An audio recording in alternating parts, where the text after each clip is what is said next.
मित्रांनो, आज मी तुम्हाला एक अशा ट्रेडबद्दल सांगणार आहे, की ज्याच्यामध्ये माझं नुकसान तर झालेलं नाहीये, पण एक खूप चांगला सायकॉलॉजिकल लेसन जो आहे तो मला मिळालेला आहे. आपल्या मनामध्ये ह्या गोष्टी असतात, परंतु नकळत त्या विसरल्या जातात आणि नकळत त्या चुकांना आपण बळी पडतो. अशातली ही एक चूक जी आहे ती दिनांक 29 तारखेच्या 29 मे 2026 च्या दिवशी माझ्याकडून ट्रेडिंग करताना घडलेली आहे. सकाळी मार्केट सुरू होण्यापूर्वी जर कोणीतरी मला विचारलं असतं, की आज विप्रो वर जाईल की खाली जाईल? तर मी 100 पैकी 90% खात्रीने जर सांगितलं असतं, की हा स्टॉक आज वरच जाणार आहे. कारण माझ्याकडे त्याच्यासाठी एक खूप मजबूत कारणं होती. एकदम स्ट्राँग कारणं होती मार्केटमध्ये. कंपनीने एक मोठी डील जाहीर केली होती. हे बघा, कंपनीने एक मोठी डील जाहीर केली होती. सर्व बिझनेस न्यूज चॅनल्स त्याच्याबद्दल बोलत होते. झी बिझनेसवर तर विप्रोला स्टॉक ऑफ द डे घोषित करण्यात आलं होतं. हे बघा, सकाळी बरोबर 9, 9:15च्या दरम्यान ते स्टॉक ऑफ द डे दाखवतात त्यांच्या ह्याच्यात. तर त्याच्यामध्ये विप्रोला जे आहे ते फ्युचर्स बाय करायला सांगितलेलं होतं. तर आणि सर्वात महत्त्वाचं म्हणजे हा विप्रोचा एडीआर जो आहे तो 18% वाढलेला होता. त्याचा चार्ट पण आपण इथं बघू शकतो. हा विप्रोच्या एडीआरचा चार्ट आहे. तर हा 18% वाढलेला होता. एका ट्रेडरसाठी यापेक्षा बुलिश सेटअप जो आहे तो आणखी काय असू शकतो? सगळं आपल्या बाजूनी जातंय. आपण एकदम निश्चिंत होऊन जातो, की आता विप्रो आजच्या दिवशी पळणार. मग मार्केट ओपन झाल्यावर जे घडलं ते माझ्या अपेक्षेच्या अगदी उलट होतं आणि त्या घटनेने पुन्हा एकदा मला शिकवलं, की मार्केटमध्ये पैसे कमवण्यासाठी बरोबर बातमी असणं महत्त्वाचं नाहीये.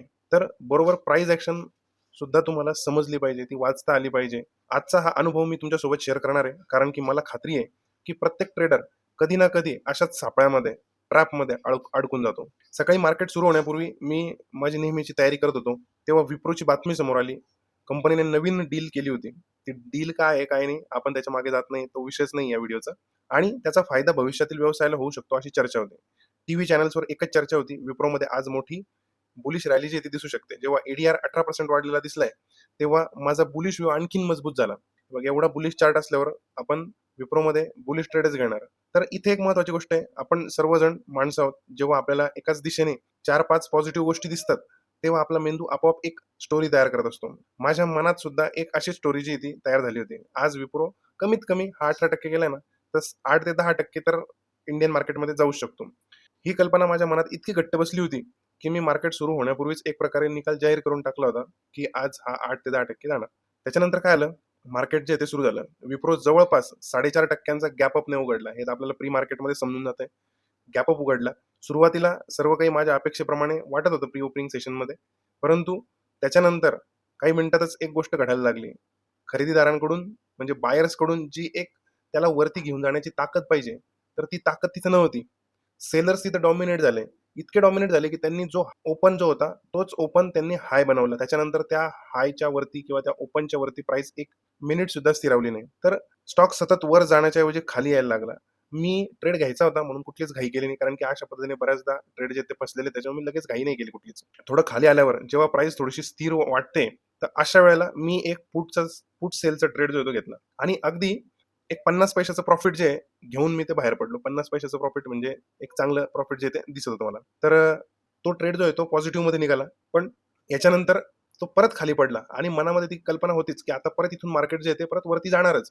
तर मग पुन्हा ह्या ठिकाणी कुठेतरी मी एक परत पुट सेलचा ट्रेड जो आहे तो घेतला आणि पुट सेल ट्रेड घेतल्यानंतर परत मार्केट जे आहे ते खालीच चालतंय. सेलर्स डॉमिनेट झालेले आहेत. त्याच्यामुळे मला पुट सेलमध्ये जो काही मी प्रॉफिट घेतलेला होता, तर तो थोड्याशा लॉसमध्ये आला.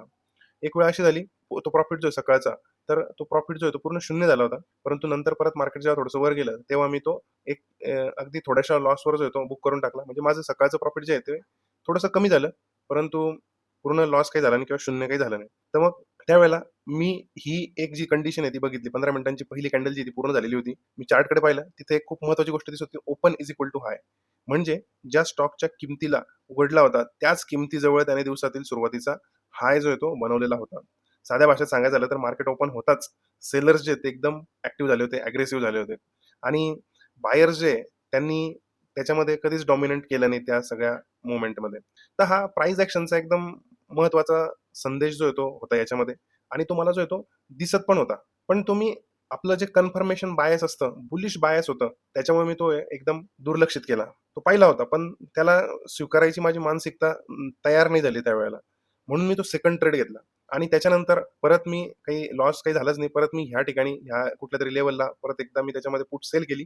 बुलिशच होतो त्याच्यामुळे मी पुट सेल केली आणि जो प्रॉफिट कमी झालेलं होतं, तर पुन्हा एकदा ट्रेड घेतला आणि पुन्हा एकदा 50 पैशाचं प्रॉफिट जे आहे याच्यामध्ये मी घेतलं आणि चांगलं दिवसाच्या शेवटी चांगलं प्रॉफिट जे ते झालं. आता आपण अशा वेळेला प्राइस ॲक्शनचा जो सिग्नल होता, तर तो एकदम दुर्लक्षित केला होता. असं बऱ्याचदा होतं आपल्याकडून. आपण तो सिग्नल जो आहे तो त्याच्याकडे पूर्ण दुर्लक्ष करतो.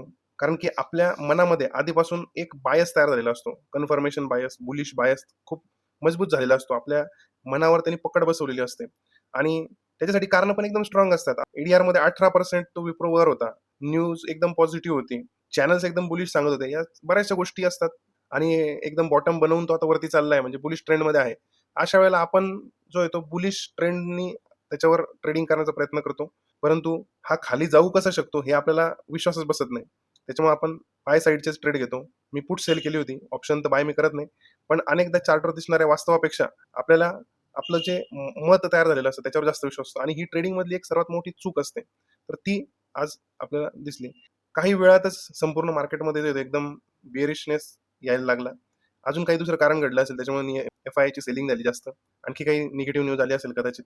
निफ्टी आणि इतर स्टॉकमध्ये पण सेलिंग जी आहे ती वाढायला लागली. विप्रोमध्ये पण सेलिंग जी आहे ती वाढत गेली. स्टॉक एकदम सतत खाली येत राहिला आणि ज्या स्टॉककडून मी 8 ते 10% रॅलीची अपेक्षा करत होतो, तर तो माझ्या अपेक्षेच्या एकदम विरुद्ध वागत होता. इव्हन त्याची जी पुट होती, तर त्या पुट सुद्धा खाली जाताना जी ती वाढायला पाहिजे होती, पण ती पाहिजे तशी वाढत नव्हती. त्याच्यामुळे मी निर्णय घेतला, की कमी तर कमी प्रॉफिट आपण लवकर एक्झिट होऊया. तर पुटची व्हॅल्यू जी आहे ती सुद्धा फारशी वाढत नव्हती. तर तेव्हा मला एक गोष्ट स्पष्ट जाणवली, की मार्केटला जी आहे ती काही ADR किती वाढलं त्याची काही पर्वा नसते. मार्केटला टीव्ही अँकरच्या मताची काही पर्वा नसते. आपल्या मताची, आपल्या अपेक्षेची पण सुद्धा मार्केटला पर्वा नसते. मार्केट फक्त डिमांड आणि सप्लाय याची भाषा जी आहे ती प्राइस ॲक्शनची भाषा जी ती समजत असतो. आजच्या या दिवसातून मला मिळाली सर्वात मोठी जी लर्निंग म्हणजे काय, की न्यूज तुम्हाला जे आहे ते वॉच लिस्ट देऊ शकतो. कोणत्या स्टॉकमध्ये तुम्ही ट्रेडिंग करायला पाहिजे ते तुम्हाला देऊ शकतो. ADR जर वाढलेला असेल, तर तुम्हाला तो कॉन्टेक्स्ट देऊ शकतो, की काय होऊ शकतं साधारणतः. एक्सपर्ट तुम्हाला ओपिनियन देऊ शकतात. पण ट्रेडची जी एंट्री आहे आणि एक्झिट आहे, तर ती नेहमी आपल्याला प्राइस ॲक्शन देत असतो. प्राइस ॲक्शनचा अभ्यास आपला चांगला झाला पाहिजे. प्राइस ॲक्शनबद्दल आपण एक सेपरेट प्लेलिस्ट तयार केलेली आहे. त्याच्यात बरेचसे व्हिडिओज आपण टाकलेले आहेत. तुम्ही ते व्हिडिओज बघा. तुम्हाला एक चांगलं नॉलेज त्याच्यातून मिळू शकतं. जर चार्ट आपल्याला काहीतरी वेगळं सांगत आहे आणि न्यूज काहीतरी वेगळं सांगतोय, तर शेवटी पैसे जे आहेत ते आपण चार्टच्या बाजूनेच आपल्याला बनू शकतात. न्यूजच्या बाजूने आपल्याला पैसे नाही बनू शकत. न्यूजमुळे खूप वेळेस मोठे-मोठे लॉस घेतलेले आहेत बऱ्याचशा ट्रेडर्सनी. असं बरेचसे सक्सेसफुल ट्रेडर्स त्यांच्या सुरुवातीच्या कालावधीमध्ये त्यांनी लॉस घेतलेले असतात ते सांगतात. तर आणखी तुम्हाला एक साधं उदाहरण जर कधी द्यायचं झालं, तर हवामान खात्याने जर कधी सांगितलेलं असेल, की आज पाऊस पडणार आहे. पण तुम्ही खिडकीतून एकदम बाहेर जर कधी पाहिलं, तर तिथे एकदम सूर्य जर कधी एकदम चांगला तळपतोय, तर तुम्ही कोणावर विश्वास ठेवणार? रिपोर्टवर ठेवणार, की प्रत्यक्ष दिसणाऱ्या एकदम वास्तवावर ठेवणार? मार्केटमध्ये सुद्धा अगदी हेच लागू होत असतं. न्यूज म्हणजे फोरकास्ट असतं आणि प्राइस ॲक्शन म्हणजे रिॲलिटी असते आणि ट्रेडरने रिॲलिटीच्या बाजूने उभं राहिलं पाहिजे. म्हणून मित्रांनो, आजचा व्हिडिओ विप्रोबद्दल नव्हता. आजचा व्हिडिओ एका स्टॉकबद्दल तर नव्हताच. आजचा व्हिडिओ आपल्या मनाबद्दल होता. कारण की मार्केटमध्ये सर्वात कठीण गोष्ट चार्ट वाचणं नाहीये. तर सर्वात कठीण गोष्ट म्हणजे चार्टवर जे दिसतंय ते स्वीकारणं. विशेषतः जेव्हा ते आपल्या मताच्या विरुद्ध असतं आणि ज्या दिवशी आपण स्वतःच्याच मतापेक्षा मार्केटच्या प्राइस ॲक्शनला जास्त महत्त्व द्यायला शिकतो, त्या दिवशी आपल्या ट्रेडिंगमध्ये खरा बदल जो आहे तो सुरू होतो. तर आजपर्यंत तुमच्यासोबत असा अनुभव घडलेला आहे का? जिथे न्यूज पूर्णपणे बुलिश आहे किंवा बिअरिश होती, पण प्राइस ॲक्शन एकदम उलट दिशेने जात होतं. तुमचा एखादा अनुभव कमेंटमध्ये नक्की लिहा. मी प्रत्येक कमेंट वाचतो. जर व्हिडिओ आवडला असेल तर लाईक करा, शेअर करा आणि चॅनलला सबस्क्राईब करायला विसरू नका. धन्यवाद.